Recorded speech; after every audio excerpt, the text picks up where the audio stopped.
முடிகிற செயல்கள் எதுவென தெரிந்து முயற்சியை தொடங்கிட வேண்டும். நாம் நடக்கிற பாதையில் தடைகளை கண்டு களைகளை அகற்றிட வேண்டும்.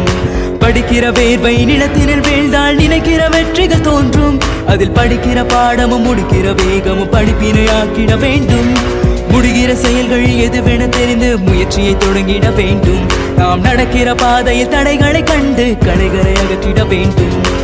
படிக்கிற வேர்வை நிலத்தினில் வீழ்ந்தால் நினைக்கிற வெற்றிகள் தோன்றும். அதில் படிக்கிற பாடமும் முடிக்கிற வேகமும் படிப்பினை ஆக்கிட வேண்டும்.